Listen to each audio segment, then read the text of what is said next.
ভাগ্য, কত সুন্দর শব্দ এই ভাগ্য। কিন্তু যতটা সুন্দর ঠিক ততটাই রহস্যময় এই শব্দ। কখন কি হবে কেউ জানে না। লোকে বলে যে ভাগ্যে যা লেখা আছে তার চেয়ে বেশি কিছুই পাওয়া যায় না, তার চেয়ে কমও কিছুই পাওয়া যায় না। নিয়তির যা রচনা তা কখনো মোছা যায় না। কিন্তু কেউ এইটা বোঝে না যে নিয়তি আপনার কর্মের দ্বারা বদলায়। যদি আপনি শুভ চিন্তা করেন, শুভ কর্ম করেন, তাহলে নিয়তি আপনার সাথে খারাপ কিছু হতেই দেবে না। কখনো আকাশে পাখিদের দেখুন, তারা কখনো ভাগ্যের উপর নির্ভরশীল হয় না।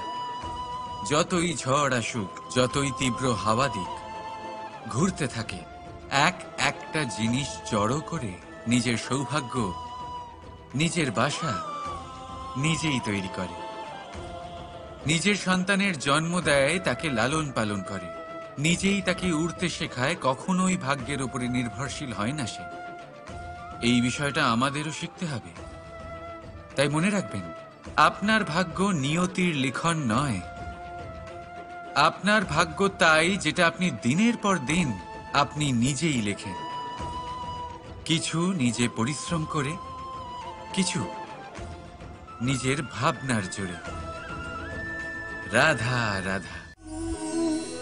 মানুষের স্বভাব হলো যে সে সবসময় নিজে বলতে চায়, কারুর কথা শুনতে চায় না।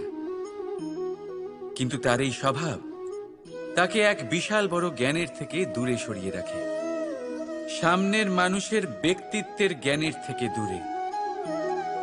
তাই যদি আপনি কাউকে চিনতে চান, কাউকে বুঝতে চান, তাকে থামাবেন না, শুধু বলতে দিন। কারণ একজন ব্যক্তির ব্যক্তিত্ব লুকিয়ে থাকে তার কথার মধ্যে, আর তার আসল পরিচয় লুকিয়ে থাকে তার শব্দের পেছনে। বলতে দিন, আস্তে আস্তে আপনি সব বুঝতে পারবেন। এটাই তফাৎ হলো একজন সাধারণ মানব আর একজন মহামানবের মধ্যে।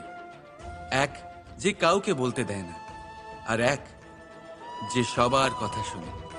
তাহলে সিদ্ধান্ত আপনার, আপনি কি সাধারণ হতে চান না অসাধারণ? কারণ এই ভবিষ্যৎ আপনার।